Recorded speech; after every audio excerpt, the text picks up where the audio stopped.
fellow we were just talking to his name is Tim Bosma, and his personal amateur radio call sign is W6MU.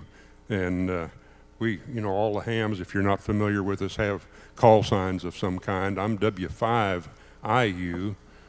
Philip here is KB5ASY. Suzanne is KF5ECX. Yeah.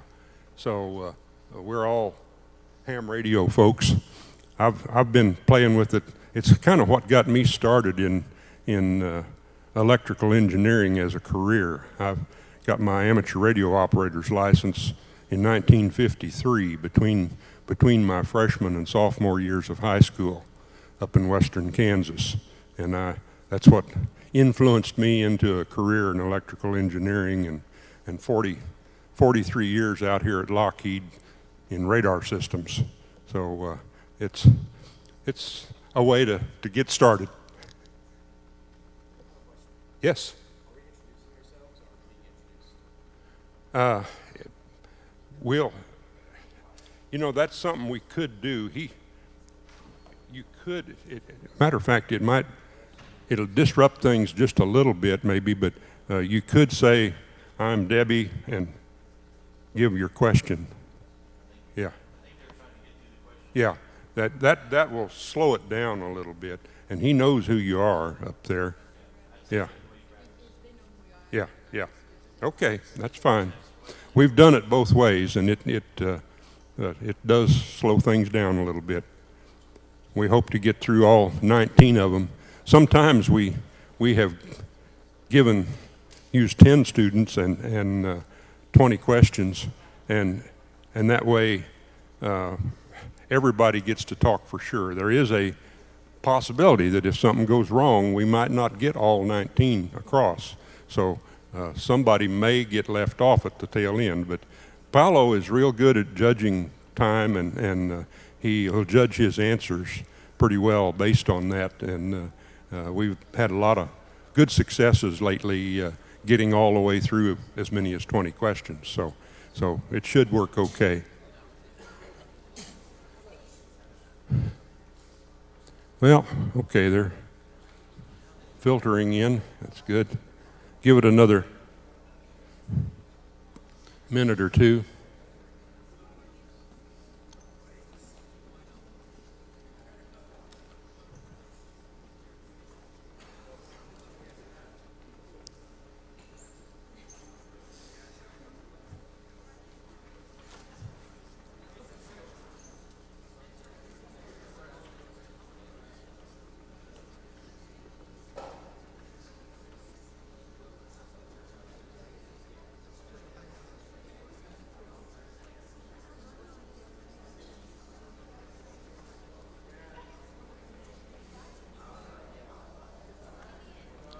Why don't you go ahead and bring up the presentation?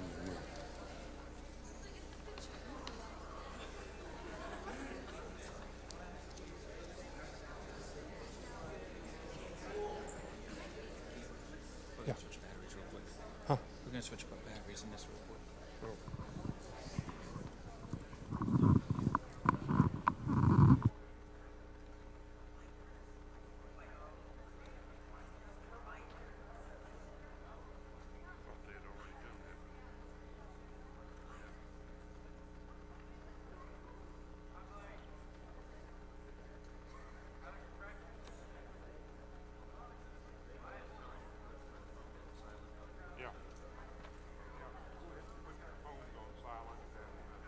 Actually, if you've got an airplane mode, that would work too. Good idea.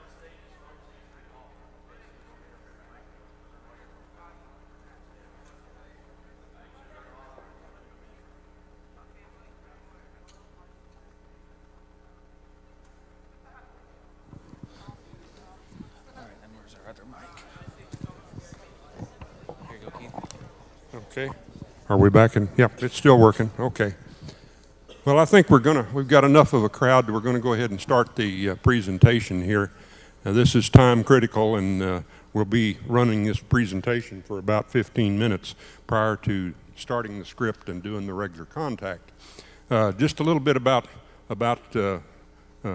this operation, though. We're primarily working with amateur radio on the International Space Station here. These are some other logos from other facets of the amateur radio hobby.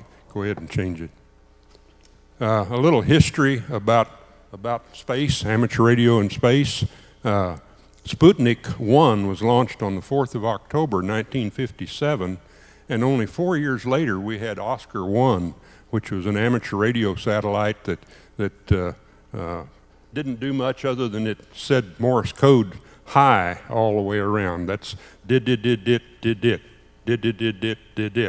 and it actually had a crude telemetry function in that depending on how hot it was, what the temperature of the satellite was, it would either say did if it was cold, or it would go did if it was hot. So anyway, Aerosat was another big one we made several years ago that was actually thrown overboard out of the space station, much like a one we did a few years earlier that was a spacesuit with a radio in it. Since then we've done approximately 100 major amateur radio satellites launched in the last 50 or 60 years. We've only had 3 of those in a very high Earth orbit, and since in recent times we've done a whole lot of CubeSats, what we call CubeSats, little bitty 4 by 4 by 4 inch cubes that weigh about 1 kilogram. Go ahead. We use several different types of orbits. A high Earth orbit is like this elliptical orbit you see. We only had a couple or 3 of those. Most of our TV relay satellites that you get your TV from, DirecTV or Dish Network or whatever, those are in the geosynchronous belt, and that's a very specific orbit that's centered around the equator of the Earth at 22,500 miles out, and that's such that a satellite will appear to be over the Earth. Everything is rotating, but it'll match its velocity to ours, and you'll see it in the same place all the time. What we're in the space station, we're in a very low Earth orbit, way down here, just barely around the Earth.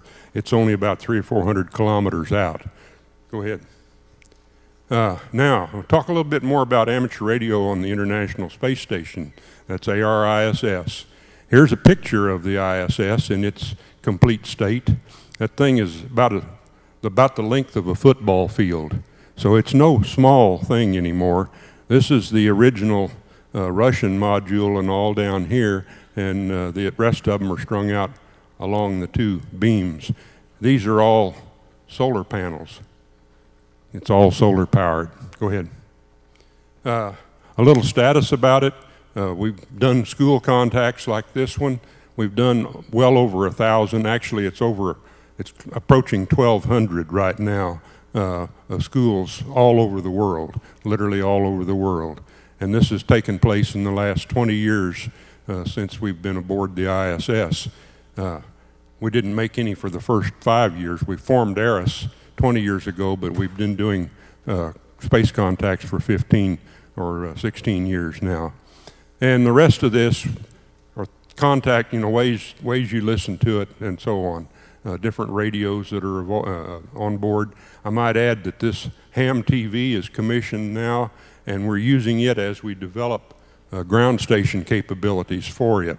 Right now we can only do ground downlinks to certain ground stations, and most of them are in Europe and Australia at the moment, but would you believe we're building one in Fort Worth? So we'll be there soon. Okay, let's go on to the next one.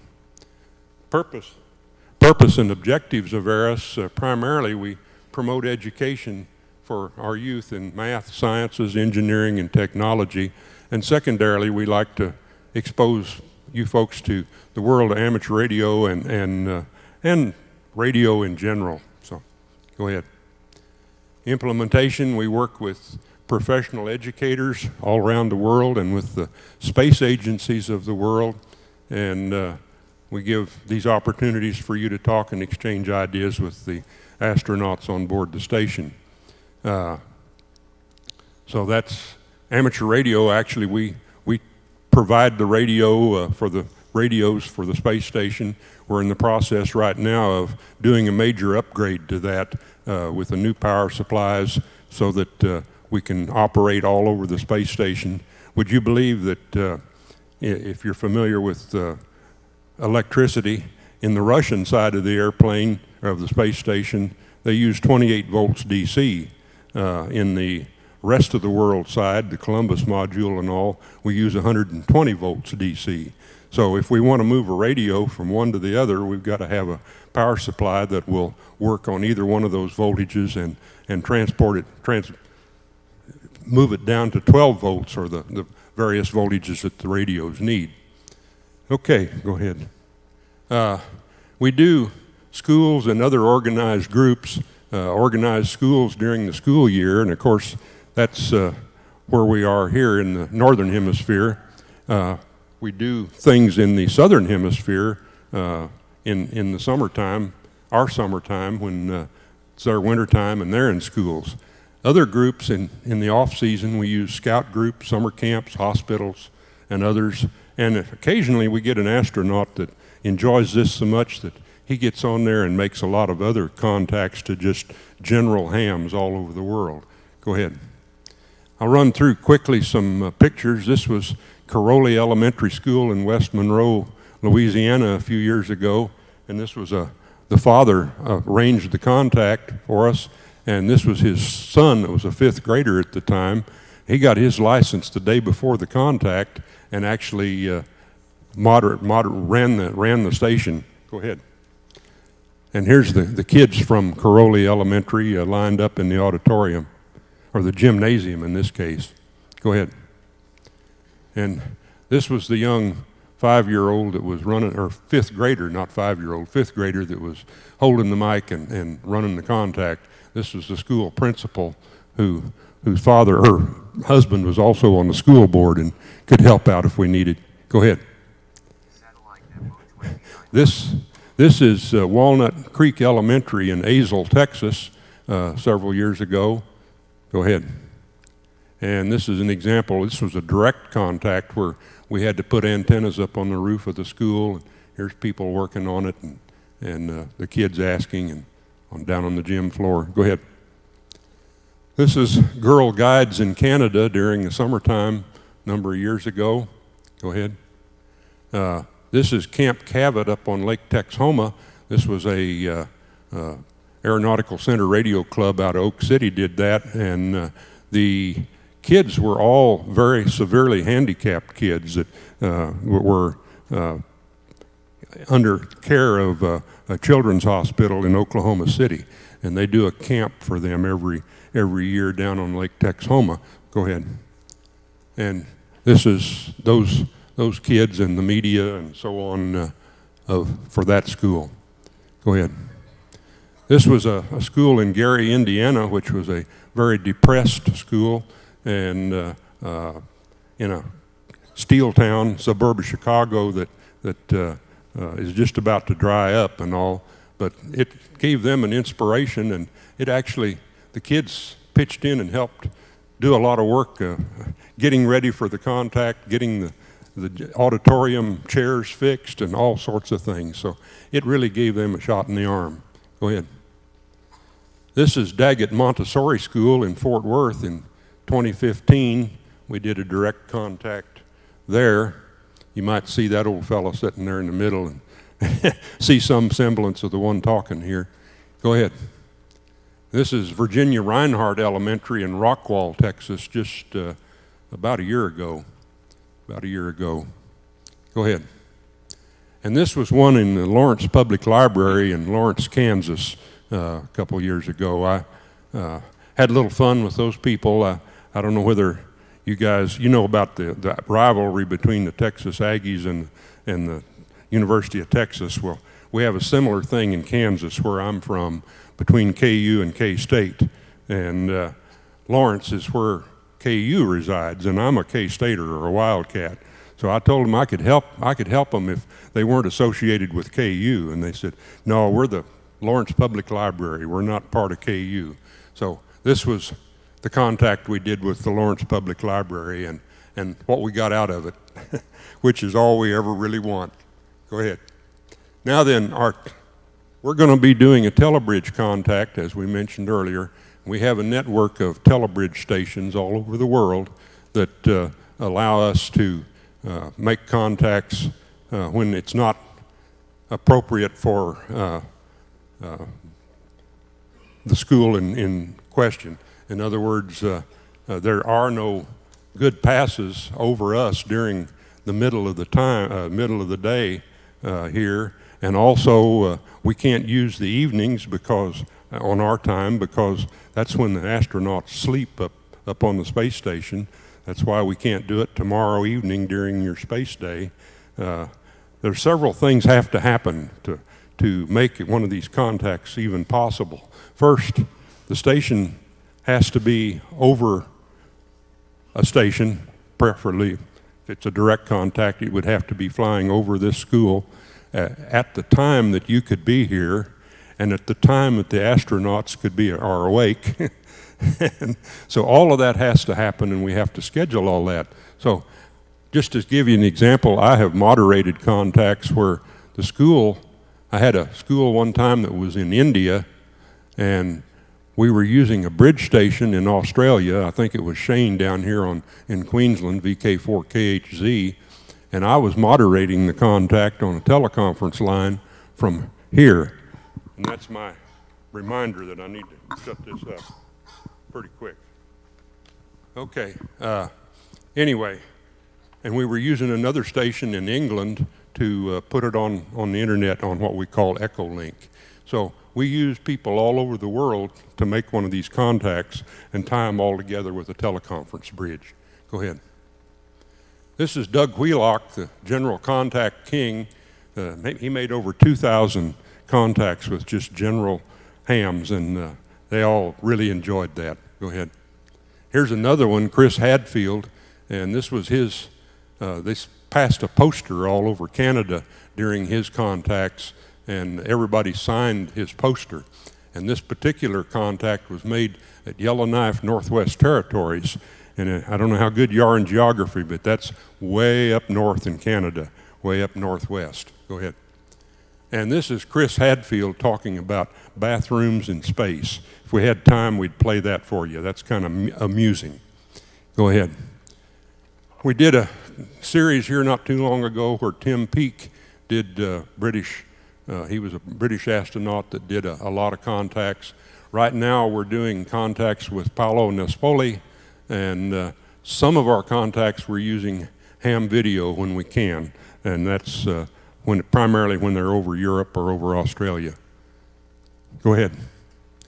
I think, okay, that's it. And we worked out about right. We're just about ready to start the formal script. And a quick review. If you notice, here's the space station right now, and this is its footprint. And when this edge of this starts to come down to that line, that's when we'll start talking to them. And of course, that's Paolo sticking his head through a porthole in there.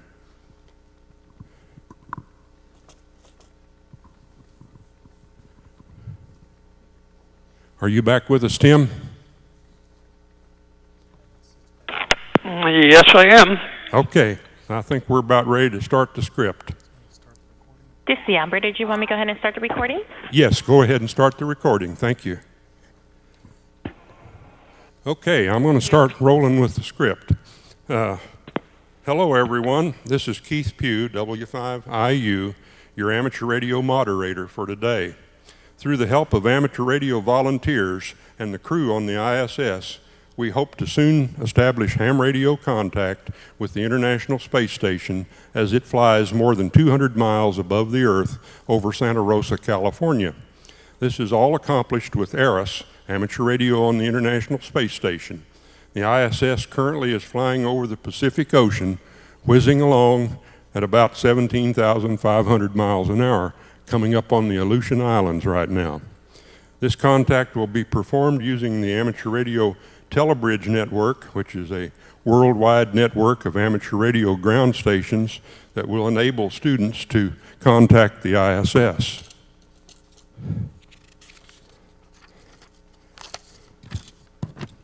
I didn't have my page in a good shape there. Okay, ARIS is a consortium of ham radio volunteers from 9 nations that develop and operate the amateur radio station on the International Space Station. Some members of ARIS are the American Radio Relay League, the Worldwide AMSAT Radio Amateur Satellite Corporations, CSA, which is Canadian Space Agency, ESA, European Space Agency, JAXA in Japan, NASA in the US, and Roscosmos in Russia. The amateur radio ground station that will establish contact with the ISS today is W6SRJ in Santa Rosa, California, operated by Tim Bosma, W6MU, Bill Hillendahl, KH6GJV, and Don Dalby, KE6UAY. Thanks for helping us out, Tim, Bill, and Don. We have about 4 minutes until contact time, and our contact for today is with TX-801, 801st Air Force ROTC at Burleson High in Burleson, Texas, and students with the Burleson ISD SSEP program. The ham radio contact coordinator for the school is Philip Robinson, KB5ASY, and we've asked Colonel Walter Blankenship to please tell us about the school and the students taking part today. So here's Colonel. Thank you very much. I want to thank Dr. Beneduzzi, Ms. Suzanne Robinson locally, and certainly Keith for getting all this set up. I would ask that everybody silence your cell phones and be completely attentive during this time, those on the stage as well as in the audience. We've got 2 high schools represented here today, Centennial High School, Burleson High School, about 3,300 students between the 2 schools, and we got about 150 cadets in our Air Force Junior ROTC program. So very excited to participate in this event today, and I appreciate all the students that contributed questions. We went through a selection process and selected what we thought were the best questions for the call today. Thank you, Colonel. Okay, we're about 3 minutes out, roughly. Yeah, that's pretty close to right. And Tim, before the contact begins, please tell us about your ham radio station, where you are, and how you'll handle the conversation. Okay, well, we're located at, like I said, about 45, 50 miles north of San Francisco and the California wine country. The station is on the campus of Santa Rosa Junior College, one of 5 campuses in the Sonoma County Junior College District. And we service about 20,000 equivalent full-time students on those campuses. W6SRJ was established in 1995, and we've contacted all of the space shuttles as well as the Mir Russian space station, and now, of course, the International Space Station. So we've had quite a range of experience there. Back to you, Keith. Thank you, Tim. Appreciate it. Okay, we're about a minute out, a little over a minute out. Remember, students, that what we are doing on ISS is an experiment, so we can never tell the results for sure, positive or negative, until the experiment is over. And students, don't forget to say over, so they'll know when to switch. In about 30 seconds, the station should be coming over Santa Rosa, California. So, Tim, I'm going to give it back to you. Good luck. Okay, thank you very much. Debbie, you're going to be the first person. So what you're going to hear at first is, and this is going to be loud, so be prepared. This is white noise. Okay, and you'll hear me calling, and then when I say over, you're going to hear that noise, and you'll hear the signal, hopefully, right away. Anyway, and as soon as I establish contact with the ISS, then Debbie, I'm going to say your name, and just go ahead and give your first question. Okay? So let's give it a call here and see if we can get them on. NA1SS, NA1SS, NA1SS, NA1SS, is W6SRJ calling.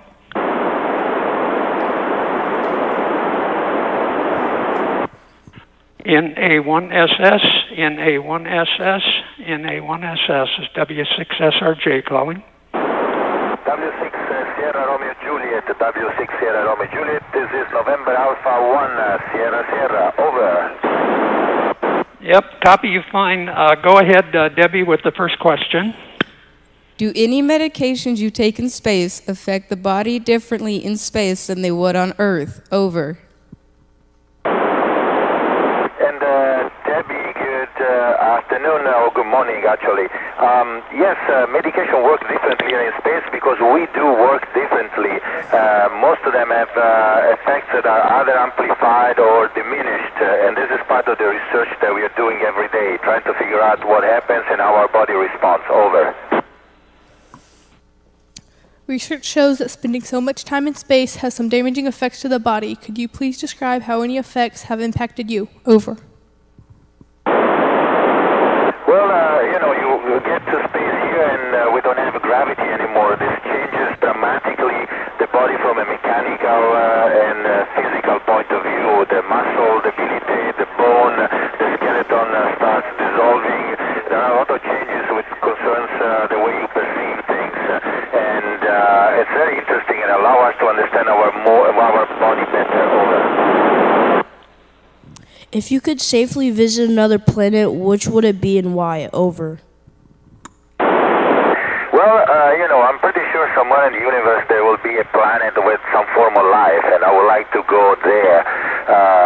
Though, if you ask me, also today, I think Mars is probably my best guess, and I would really like to go to Mars. Over. Being on the International Space Station and having experienced different situations, how has that changed the way you see Earth and space? Over. I think going to space and having the ability to look at Earth from up here really changes your perspective on Earth. And I see the Earth in a different way. I feel a human being, and we all as human beings should work to make this planet better, maintaining and making better. And space is incredible. I think I understand how small we are. Over. What obstacles did you have to overcome when you first arrived in space? Over. Well, without gravity here, this is something that you cannot really train on Earth, and it doesn't matter how many years of training you have done, you come up here and you have to deal with this situation, and it takes quite some time. So you have to get rid of gravity in your brain, and that is not so easy, but it's very incredible when you are able to do it. Over. From your experience in the ISS, would you live with Mars if possible? Over. Yes, actually, I think it would be very interesting to start adapting ourselves to live in a remote place like Mars, and maybe even change the planet and make it look like Earth. I think it would be possible. Over. In the event of colonizing another planet, would you return to space? Why or why not? Over. Well, I personally will return to space. I think I am curious, but we all as human beings are curious, and we do things so we don't even know why. And I think going around looking at the universe and figuring out that we know nothing of what is around us is something that is really interesting, and I think is worth. Over. What is the impact of losing your sense of smell in space, and how long does it take to come back when you return to Earth? Over. Well, the impact is that you lose the capability of feeling food, and it's very important because a lot of the food that we eat is taste, but a lot of comes from smell, so the food tastes a little bit bland here. In general, though, it comes back really quickly when you go back to Earth. One of the first things you feel when you land and they open the hatch is actually the grass, is actually the burn, is actually the dirt, and it's really incredible. Over. Is there anything that can be done from space to minimize the impact of deadly weather events? If so, what? Over. Well, I I think knowledge is very important. We can do almost everything if we know what's happening, if we are prepared. And from space, we have a lot of tools that allow us to look at the weather, understand them better, and predict them. And this is what we are doing. Over. I understand that mental exercises are a big part of the candidate selection process to become an astronaut, but is there any way that one can really be prepared for that extended isolation, and were you? Over. Well, we do a lot of exercise. It's a part of you personal as a person to be ready, but also as a group because you're living in a confined environment with few other people, and you are kind of obliged to live with them. So we do some extreme environment training, and I think we were at the end prepared. It's interesting. Over. Did you ever dream of being an astronaut when you were young? If so, is it what you dreamed it would be? Over. Yes, I actually was lucky enough to be very young when the first American astronaut were on the moon, and that's where my inspiration of becoming an astronaut came from. And I did not go to the moon. I would really love to go to the moon or to Mars, but I think my dream of going to space it actually was realized, and I'm grateful for it. Over. In regards to space trash, how much will burn up in the atmosphere and how much poses a danger to the planet? Over. Well, space trash, I'm not sure if you're referring to what we generate, the trash that we generate, or all the stuff that come from the universe, which is a lot of things, meteorites and everything like this. In general, over the years, we have several tons of material re-entering the atmosphere every day, and all of them, or most of them, gets burned up in the atmosphere. It doesn't pose any problem. The problem are big things that happen once every 1,000 years that really have an impact, and those can really have catastrophic consequences. Over. I know that you use electrolysis of water to create oxygen in the ISS, but what happens if you run out of water? Is there an alternate way to create oxygen? Over. Yeah, this is interesting. I think if we run out of water, our last problem will be oxygen, because water itself is essential for life. So it's one of the situations we don't want to be in. And water, it's interesting, and we conserve it, we reuse it, and we treasure it as our oxygen. Over. What kinds of tasks has the Robonaut 2 accomplished in its test on the ISS? Over. Well, Robonaut 2 it's a precursor of a possible kind of android that in space helps astronauts in carrying out daily tasks. And the Robonaut 2 has demonstrated the ability to fulfill some of these tasks, has also demonstrated some weak points, and it's a good stepping stone to continuing to building robots that can really support us. Over. Do you prefer to live in a gravitated environment, or do you prefer weightlessness? Over. Well, I think both environments have their pros and cons. Living in wetlands is absolutely incredible. I'm going around like Spider-Man up here, but you also lose stuff continuously, and it's very difficult to do simple things. Simple things on the ground are very difficult to do here. So I think both environments are interesting, and I like the possibility of being able to experience both of them. Over. What do you think is the most advanced modification to the ISS? Over.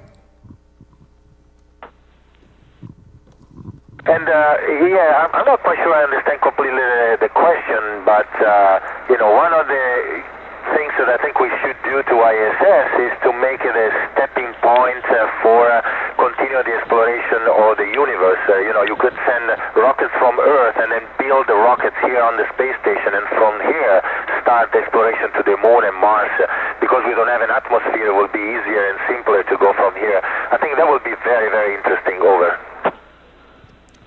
What are you hoping to accomplish by 3D printing things in space? Over. Well, 3D printing is very, very interesting. because you know, it has the possibility of being able to build whatever you want whenever you want. We are not there yet. We can build something in plastic, but in the future, I hope we will be able to print metal things. So we'll be able to print even, you know, bones and other things, or body parts, or things like this. This is really interesting, and it opens up the future. Over. Can you provide an example of an experiment in space that has made a major contribution to mankind? Over. Well, this is difficult to answer because every day we do basic research, or the scientists on the ground have us do basic research, and we understand a lot of things. We understand how our body works, we understand how think works, and so I'm not quite able to give you a simple answer there. And I ask you to go on internet and search on the NASA site, on the other space agency site, because there is hundreds of examples there. Over. Do you think the collaboration on the construction of the ISS from contributing countries affected the relationships between them? Over.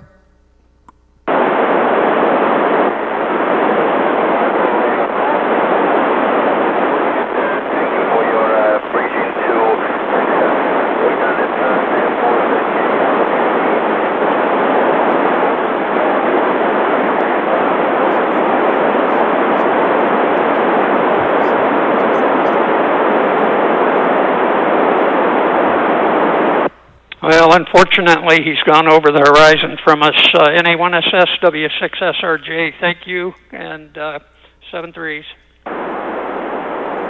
Okay, everybody want to applaud or? Thank you, thank you. Well, I think we got all 19 questions asked. We didn't get a real good answer to the last one because we went over the hill, so to speak. But appreciate the help there. And do you have any comments before I close, Tim?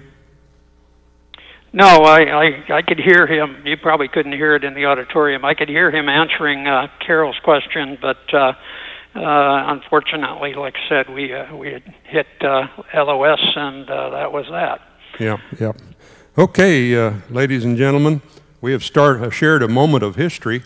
Amateur radio station W6SRJ in Santa Rosa, California, operated by Tim, Bill, and Don, contacted Paolo Nespoli, IZ0 JPA, aboard the International Space Station. And they're talking with students at Texas 801st Air Force JROTC at Burleson High School in Burleson, Texas. And now for the international volunteer team of ARIS, including radio amateur satellite corporations around the world, American Radio Relay League, CSA, ESA, JAXA, NASA, and Roscosmos. This is Keith Pugh, amateur radio operator W5IU, sending my greetings to all of you in amateur radio terms, 73, and that means best regards. So thanks to everybody. We appreciate it.